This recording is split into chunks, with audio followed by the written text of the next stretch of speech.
In this lesson, we'll be talking about another of the common issues that you'll find in GMAT sentence corrections revolving around articles and pronouns. So let's begin just by recapping the logistics for sentence corrections on the GMAT. First, remember they are assumed to be the not least frequently occurring question type, kind of tied in number to the amount of reading comprehension you'll see. And usually you're going to have 2 to 3 more sentence corrections than critical reasoning within the verbal section of the GMAT.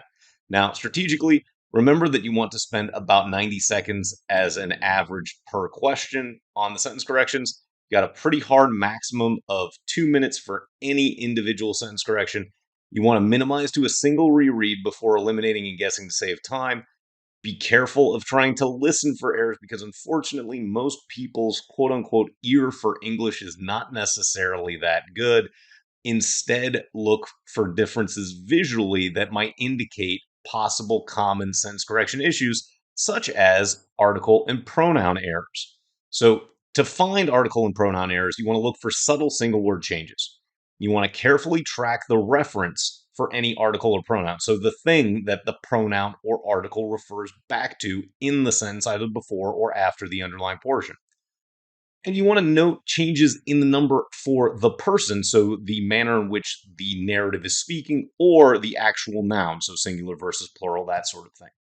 Now, strategically, this means that you need to deliberately read the sentences written to catch those minor differences that may indicate a definitively certain article or pronoun error. If you catch an article or pronoun error, there is no ambiguity. You know that it's wrong, and it can be a really efficient way to eliminate some of the answer choices pretty quickly. You want to categorically interrogate every article and pronoun in every choice as soon as one proves erroneous, because once you find an article or pronoun issue, you know that it is likely to recur in some fashion, but maybe not exactly the same. And you can't assume that the errors won't be fixed in the choices. So make sure that you do track those pronouns and articles specifically, as opposed to just assuming that all pronoun or article usage is incorrect in every choice. This can be a great way to efficiently evaluate longer underlines by just finding that single word that's erroneous because it doesn't have a clear, unambiguous referent. You want to avoid wasting time, however, trying to categorically define the pronouns. We'll do a little bit of that in this lesson, but it's not necessary on the exam and can be a time waster. And do, of course, always read your choice back into the sentence to confirm that there's no ambiguity or confusion around the number. Again, singular, plural, or in terms of person. So let's talk about the difference between definite and indefinite articles. So, how should a proper article be selected? Well, articles are basically going to define whether it's specific or non specific. So, an indefinite article is going to be a or an, and that refers to something that is generic. Whereas a definite article is the, and the is used to refer to a specific item. So, we can see an example here. It's the difference between I want a beagle, which means any beagle will suffice, versus I want the beagle, which means there is a specific beagle that I want, theoretically. So let's take a look at a sample sentence correction involving articles. First, make sure that you identify articles in the underline. And so we'll read the sentence at the beginning, focusing on the sources of irrigation. India's expansion of groundwater well irrigated area had the larger effects on productivity growth than did an expansion of canal irrigated area. So we can see that there's a the and an and that we've highlighted. We then want to compare against the articles in the non underline to evaluate the choices. So we've got a the in the non underline, and we see a bunch of these versus a's in our answer choices. And you need to determine if your subject and objects are definite or indefinite in nature. So, again, whether it's a specific one or any and generic one of whatever the noun or subject or object is. Now, make sure that you're considering logical intent more than just abstract grammar and trying to auto match. Because if we're talking about the larger effects, that means there are specific larger effects as opposed to just generically a larger effect on productivity. And in this context, the larger effects or the larger effect, there isn't a specific larger effect. It's just saying that it has a generic larger effect on productivity growth. And that allows us to eliminate choices A, B, and C for this single issue. Then we want to make sure that we are aware of subtly disappearing terms. And we can see between choices D and E, we lose that article of the expansion in choice E. So we always have to consider whether that's necessary. And in this case, if we default to the originally intended meaning as written, we see that there was an expansion in the original. So it's a specific expansion as opposed to just an ambiguous expansion. So if we read our selection of choice D back into the sentence, focusing on the sources of irrigation, India's expansion, that specific expansion of groundwater well irrigated area, had a larger effect on productivity growth than did the expansion of canal irrigated area. Now, properly, we are comparing the two expansions, India's expansion of groundwater well irrigated area versus its expansion of canal irrigated area. And we can select choice D as the correct option based solely on this one issue of whether we needed that the versus a when we were quantifying the larger effect, and whether we needed to specifically call out using the definitive article of the expansions versus just expansion general. So let's talk about pronouns now and person perspectives. So, how can narrative perspectives change in a sentence? So, to identify a perspective, we know that first person is where the narrator is the actor.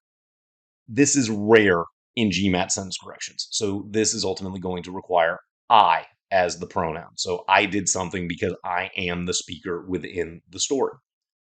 Second person is where the reader is the actor and spoken directly to by the narrator. And again, this is not commonly used in sentence corrections on the GMAT, but it's basically where the narrator is speaking directly to you as the reader. Your third person narrative is the most likely perspective you're going to encounter on the GMAT in sentence corrections, where the narrator is not part of the story. And you're basically seeing all of the pronouns used in that third person. So he, she, it, that sort of thing. So pronouns have to refer to some sort of clear, unambiguous referent in the sentence. So it would be the idea of Stefan, he did something. We know who he is Stefan. So let's define our various pronouns. So we'll start with our first person subject or actor pronouns. These are going to be the pronouns that commit an action within a sentence. So your singular first person pronoun is I. I did something, I did it. Your plural first person subject pronoun is going to be we. So we did something, we did it, that sort of thing. Now, your object pronouns are when you have a pronoun that is being acted upon. So your singular first person pronoun, if it's an object, is going to be me. Something was done to me, it was done to me. And if it's a plural object first person pronoun, that's going to be us. It was done to us, for instance. Now, your possessive pronouns are going to indicate ownership. And your first person singular possessive pronoun is going to be my or mine, and that depends on the structure of the sentence. This dog is mine, that is my dog, those sorts of things. And plural first person possessive pronouns are going to be our or ours. That is our dog, that dog is ours. Again, indicates whose dog that is in a pronoun fashion. Now, the second person pronouns are going to be the most simple of the entire set of lists that we're going to call out. So the subject pronoun, singular, is you. Plural is you. Oddly enough, English does not have a second person plural subject pronoun that is different than the singular. You can say you people or have some sort of descriptor after the you, but there is no yous in English, technically. Now, for the object pronouns for the second person, they're also the same. So you do something, something is done to you. It's the same singular and plural. So again, second person pronouns, and for this reason, they're not usually tested within the GMAT. They're pretty much all the same. And then our possessive second person pronouns, the singular is going to be your or yours, and the plural is going to be your or yours. Again, using the example from earlier, that dog is yours, that is your dog, that is your, those are your dogs, same thing. These dogs are yours. It depends on the structure of the sentence, but possessives are still either your or yours, whether it's singular or plural. Now, our third person pronouns are going to be most relevant to the GMAT. So let's start with our subject pronouns. Your singulars are going to be he, she, or it. Because the GMAT is not going to be in any way sort of political, you're probably not going to have a whole lot of discussions around gender, but do know that they and them are not going to be acceptable singular pronouns. It's not going to come up, but he and she, whether it's regardless of the technical definitions of gender, it will be defined in the sentence in the non-underline whether that individual is a he or a she. You just have to make sure that it matches. But those are your singular subject pronouns: he, she, or it. Your plural is always going to be they. So similar to how we could test it with our first persons, we know he did it, she did it did it, they did it as well. You can see who the actor is. It is he, she, it, or they being the plural subject pronoun.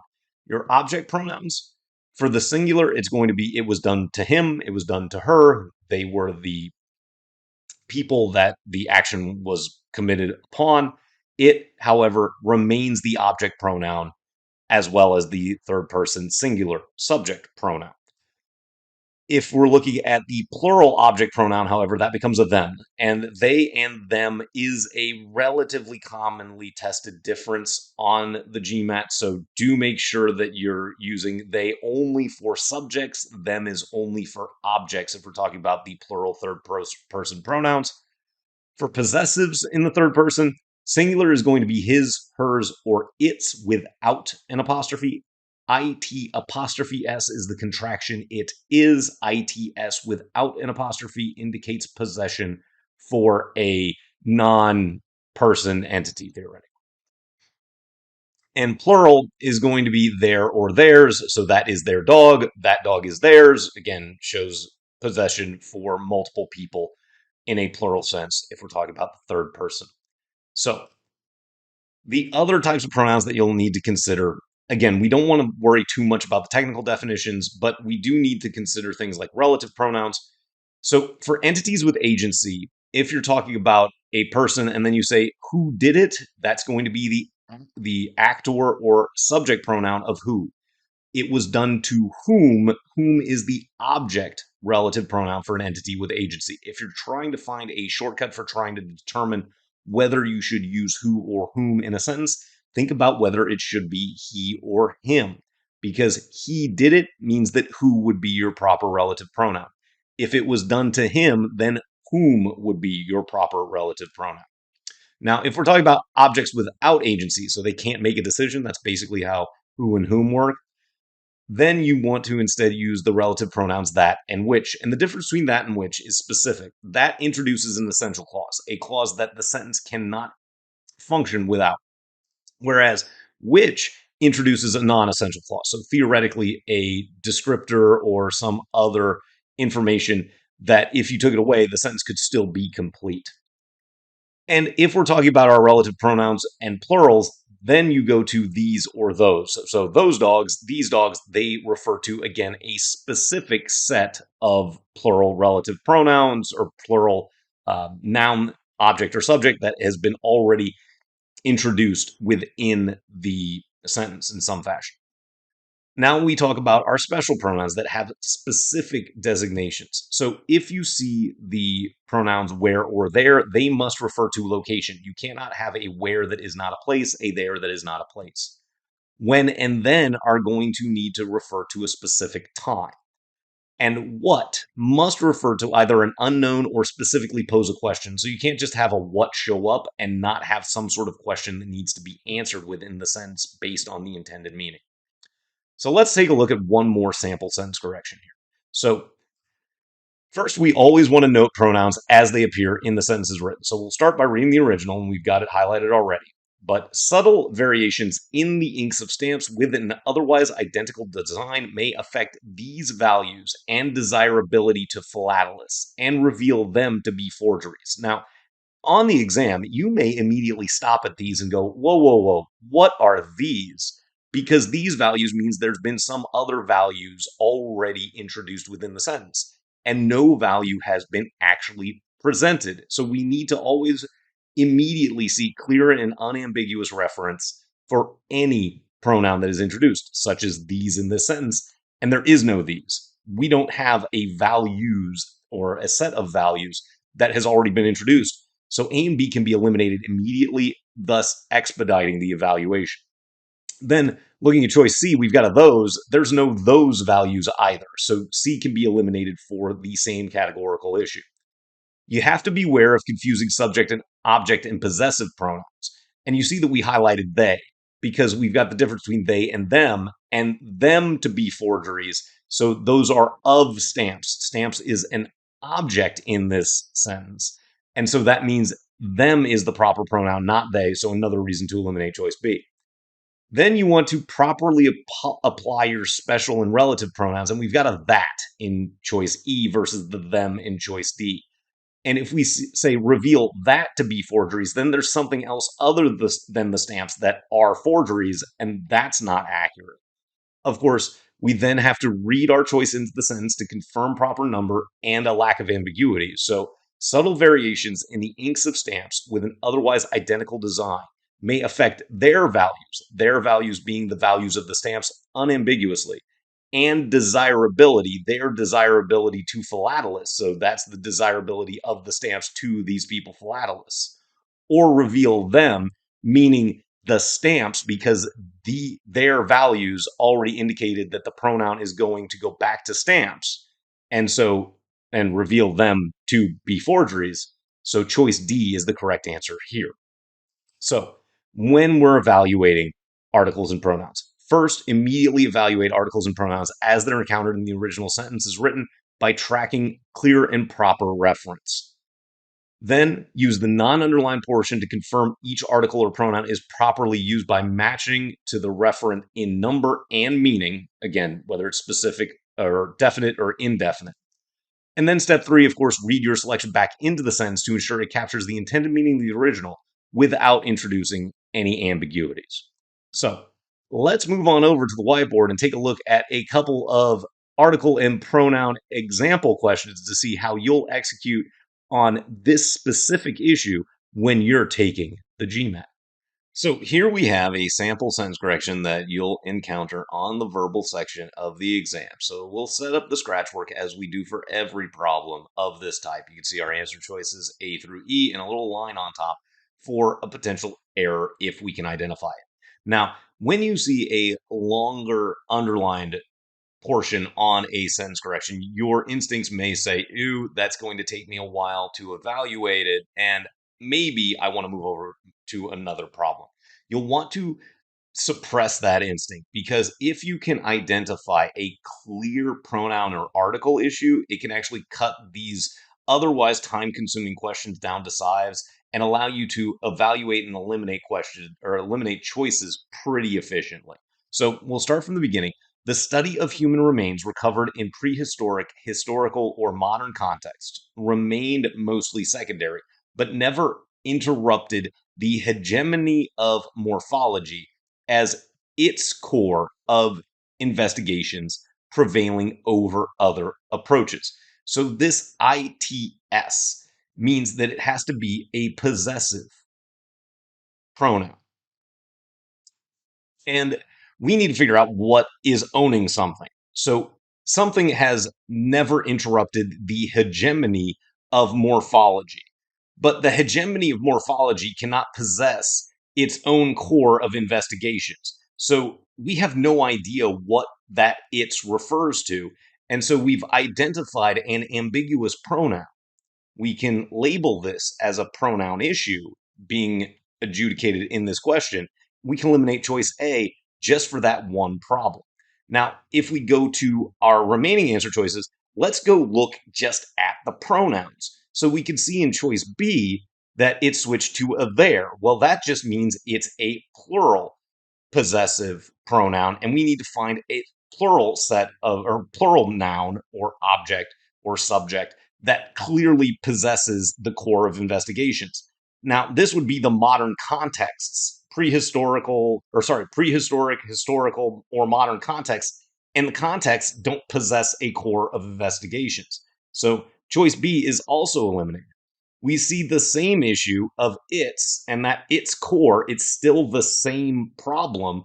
We don't know what it possesses the core of investigations. So that eliminates choice C. Now, we change in choice D to the article of the core of investigation. So this now says that the hegemony of morphology, whatever that means, was or is the core of investigations prevailing over other approaches in the study of human remains. So this at least eliminated the ambiguity. And if we look at choice E, we have a THEIR. That's the same issue as choice B. So we then just read choice D back into the original sentence to confirm that no other ambiguities have been introduced. So the study of human remains recovered in a prehistoric, historical, or modern context remained mostly secondary and never interrupted the hegemony of morphology as the core of investigations prevailing over other approaches. There's no ambiguity here in any of those pronouns or reference. It's a strange sentence to be certain, but if you find this one issue, you'll be in a much better position than if instead you had been, say, evaluating whether it should be prehistoric or a prehistoric modern context. That's going to be a much harder issue to adjudicate. Whereas if you find the pronoun issue, you'll be able to work through this long underline in pretty expedited fashion. So let's scroll on down and take a look at one more example problem. So setting up the scratch pad one more time, we got A, B, C, D, E. Once again, we have a little line over top for a possible error if we identify it in the original sentence.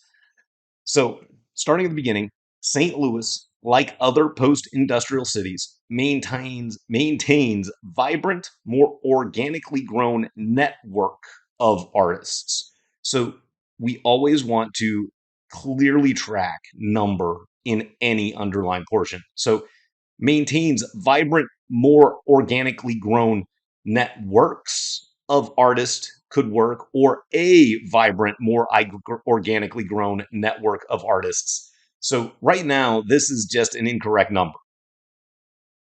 And that may lead me to a pronoun or article issue down the line.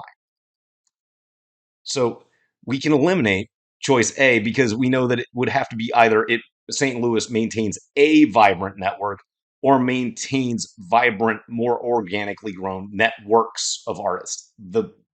The nouns don't match in terms of number along with any possible articles that may be necessary. So if we look at our other answer choices, we've got maintains vibrant, more organically grown networks of the artists for choice B. Well, it's just artists and arts projects generically in the sentences written, so we can eliminate choice B immediately. And you can see that I didn't even keep reading the sentence as I started, because as soon as I identify an error, I can just eliminate A and move on to looking at the answer choice to see any repeaters of that categorical issue. Now, C, we have a vibrant, more organically grown network of artists and arts projects, identifying more clearly with a bohemian ethos. That fixed our issue. You don't want to predict what the fix is necessarily on sentence corrections, but if you find something that gets rid of the issue that you originally identified, that seems like a viable option. You can go a little bit more quickly through the remaining answer choices. Now, a vibrant cannot match multiple networks. So choice D is out for an incorrect matching in terms of the number in the article there. And the vibrant, more organically grown network of the artists. Well, once again, we don't want to produce the definite article for the artists. It's just generically of artists and arts projects. So choice E is out. And we just read choice C back into the original sentence. St. Louis, like other post industrial cities, maintains a vibrant, more organically grown network of artists and arts projects, identifying more clearly with a bohemian ethos. And that eliminates the confusion of number in the articles that were used and captures the intended meaning of the sentence as originally presented. So go ahead and practice some of these pronoun and article style questions on your own to improve this type of sentence correction on the exam.